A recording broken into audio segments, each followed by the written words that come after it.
looking at the whole Gaza Strip right now, and it's a mess. It's a real mess. I'd like Egypt to take people, and I'd like Jordan to take people. I mean, you're talking about probably 1.5 million people, and we just clean out that whole thing. We just clean out that whole thing. President Donald Trump is now outright calling for all Palestinians to be removed from the Gaza Strip and essentially dumped into other Arab countries. Now here's more of what he had to say and what he envisions for the future of Gaza while taking questions from reporters on Air Force One. This is on Saturday. Let's take a look. Can you tell us about your call with the King of Jordan today? Jordan's done an amazing job of housing largely Palestinians, and he's done it in a very successful way. So what was the subject of discussion? Was it pretty much I said to him, I'd love you to take on more, because I'm looking at the whole Gaza Strip right now, and it's a mess. It's a real mess. You'd like Jordan to house people from I'd like him to take people. I'd like Egypt to take people. I'm meeting with, I'm talking to General El-Sisi tomorrow, sometime on it.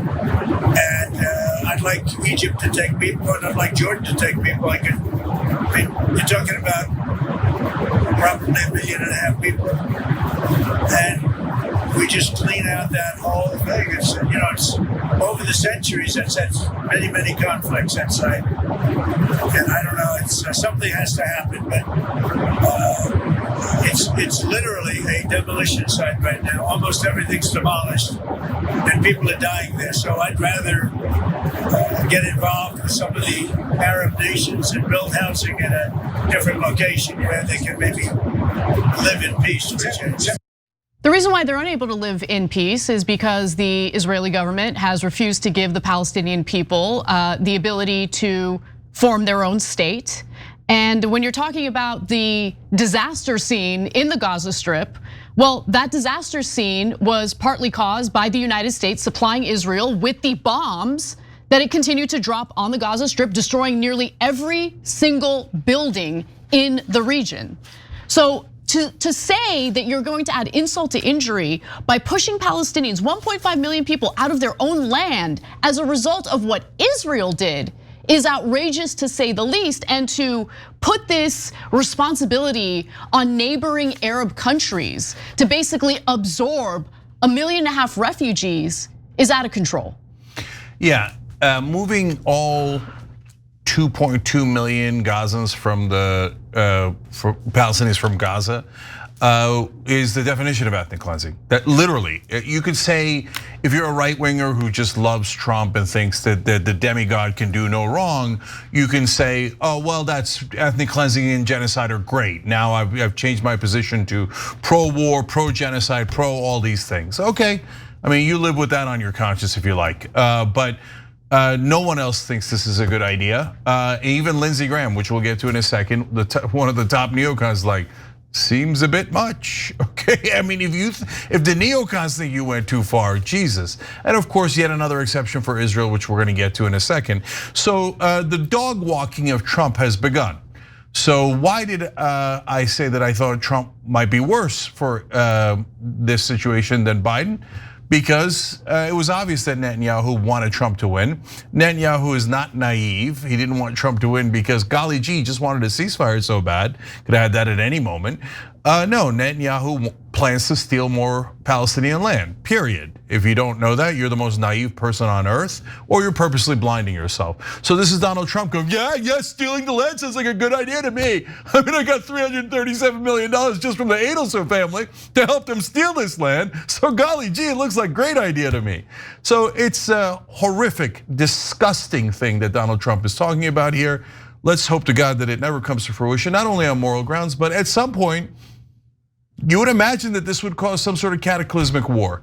And then if you still make excuses for Trump, okay, that's up to you. But, and by the way, if they try to steal the Gaza, which they're almost certainly going to do, I'm never gonna call Palestinians terrorists no matter what they do, okay? So go ahead and cry about it. Oh, we just murdered 50,000 of you and we stole all your land. Now you guys are fighting back? Oh, dirty terrorists. No, the terrorist state of Israel is thrilled that Trump is in here and trying to greenlight their ethnic cleansing. Now we know that Trump made some promises in getting Benjamin Netanyahu, the prime minister of Israel, to accept the ceasefire deal. And this is very likely it. So we don't know how this is gonna develop. Obviously, we're gonna stay on this story, but when asked whether or not Palestinians from Gaza would be leaving the Gaza Strip either temporarily or long term, well, Trump had some thoughts about that as well. So is this really about allowing Palestinians to live in peace, or is it about something else? Let's take a look. You know, Gaza is interesting. It's a phenomenal location on the sea. The best weather. You know, everything's good. It's like some beautiful things could be done with it, but it's very interesting. But some fantastic things could be done with Gaza. Well, Trump isn't the only one salivating at the real estate opportunities in the Gaza Strip. In fact, his own son-in-law previously had mused about the possibilities in the Gaza Strip for business interests. Let's take a look at that.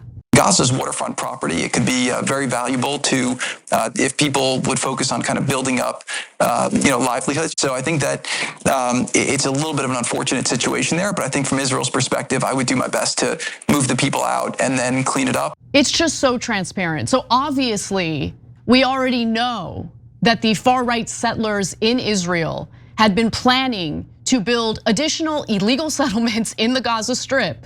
But they're not the only ones who have some interest in building in Gaza. Clearly, there are business interests who are eyeing this. Clearly, Jared Kushner has been eyeing this possibility. And even Donald Trump, very clearly in the video that we showed you, is also looking at the real estate opportunities on this stolen land in Gaza. And Trump also didn't seem to care about the peace and safety of Palestinians when he himself ended Biden's pause on sending 2,000-pound bombs to the Israelis to essentially terrorize the Palestinians with. So Trump was asked about why he lifted the ban on those bombs or the pause on sending those bombs to Israel, and he said, because they bought them. Except they didn't. We bought it for them. Exactly. We provided the money to Israel to buy the 2,000-pound bombs. The mainstream media is such an unbelievable joke because they'll write in all their stories, Israel has bought these weapons, and they never mention that we paid for them buying the weapons with American taxpayer money. I mean, what a joke. Israel isn't buying anything. Israel's using all of our money. They've taken over $300 billion from us. And if you're an American who loves Trump and you think you're America first, no, brother, Trump's America second, okay? So first Israel, and when this war starts, they'll want another $300 billion, and they'll make you pay it like a dog. So the barking, Donald Trump, the dog walk has begun, okay? Netanyahu's taking him around the park. So now he's like, well, genocide and war, sounds like a good idea. Hey, let's get waterfront property for my crooked son-in-law, who already took $2 billion off the Saudis, right? So this is the kind of crook that Jared Kushner is. His father was a crook. He was pardoned by Donald Trump. There are a bunch of criminals in this family, and all they want to do is help Israel steal this land. So I told you the ceasefire was fake. Netanyahu said in Hebrew, oh yeah, we don't intend to honor this ceasefire. The minute we want to, we're going to restart bombing them. He said it again today. And 90-day freeze on all foreign aid, except of course Israel, beloved Israel. Walk around the park, Donald. Walk around the park. At least we know your own, and you're a politician like all the rest of them. In fact, Finance Minister in Israel, Bezalel Smotrich, one of the most hardline, far-right members of the cabinet, told reporters that he is already working on an operational plan to implement what Trump's idea is. He says after years of statesmen trying to impose their imaginations on reality, the US president is finally acknowledging reality. Gaza is a hotbed of terrorism that creates suffering for both the residents of the state of Israel and the residents of Gaza themselves. I love the fake concern about the residents of Gaza, as he himself was one of the loudest voices in advocating for dropping those 2,000-pound bombs, slaughtering those women and children in Gaza, the elderly people in Gaza, imprisoning people who hadn't done anything wrong, and holding them in detention without a single charge, without any trial. I mean, that's who he is. That's who Bezalel Smotrich is. But let me give you more. There is no doubt that in the long term, encouraging immigration is the only solution. I am working with the Prime Minister and the cabinet to prepare an operational plan and ensure the realization of President Trump's vision. There is nothing to be excited about the weak opposition of Egypt and Jordan to the plan. Obviously, these are the Arab majority countries that would, in the mind of Trump, absorb these Palestinian refugees. We saw yesterday how Trump imposed his will on Colombia to deport immigrants despite its opposition. When he wants it, it happens. But I want to be clear, even some of Donald Trump's most ardent defenders, and I'm talking about hardcore war hawks, are not in favor of what Trump is trying to do here. So let's go to Lindsey Graham, who I never thought in a million years I would agree with on anything, but he says the idea that all the Palestinians are going to leave and go somewhere else, I don't see that to be overly practical. And on Sunday, Trump officials tried to walk back part of his comments. They suggested that the United States and their regional partners could guarantee that the Palestinians would eventually be allowed to return. Get a load of these jokers. So let me get this right. Israel destroys all of Gaza. And by the way, they went block by block. This was not a normal war zone that you'll see after World War II, etc. No, it was a demolition. And they demolished every school, every university, every hospital in northern Gaza, for example. They destroyed about, or partially damaged, 80 or 90% of the buildings, hard to keep track now. Complete and utter demolition. It was obviously to clear it out so that somebody like Trump can come in and go, well, I guess already destroyed. What a mess. The only way to clean it up is to bring this brilliant Israelis in here to steal, take the land, to liberate the Palestinians into a goddamn another place where we'll murder them next and take that land, and then we'll take more land and we'll murder more Palestinians and more Arabs, and then Americans will be forced to pay for that as well. Give me 300 billion, 3 trillion. I want all of America's money, and I'm going to hand it over to Israel because they haven't murdered enough Palestinians or stolen enough of their land. How is it America first to send billions and billions of dollars to Israel? And by the way, the Trump administration has halted for a temporary period of time foreign aid to every country with the exception of Israel and Egypt. And Egypt only because they have a deal with Israel. Yes. If they didn't have the deal with Israel, of course their money would be pulled as well. So America's second. America's second, I think second, but Israel definitely first, because first they get the money, and then maybe at a way later time the Americans might get the money. So now, but just to finish the thought on the voluntary ethnic cleansing, what do you think the percentage chance is that Israel will clear out all the Palestinians from Gaza, force them into Jordan and Egypt, but only for a temporary period of time, and then welcome them back in once they've rebuilt the place? Come on. You literally have to be the dumbest person in America or in the world to believe that they would let them back in. No, it's an absolute robbery. Israel has robbed so much Arab land, and if that fact bothers you, take it up with Israel and not the people who bring you absolute, inarguable facts.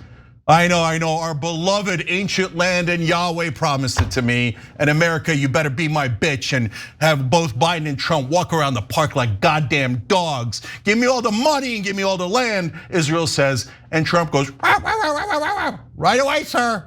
So we got a new dog at the White House, but it still serves the same master. Thanks for watching the Young Turks, really appreciate it. Another way to show support is through YouTube memberships. You'll get to interact with us more. There's live chat emojis, badges. You've got emojis of me, Anna, John, JR. So those are super fun. But you also get playback of our exclusive member-only shows and specials right after they air. So all of that, all you gotta do is click that join button right underneath the video. Thank you.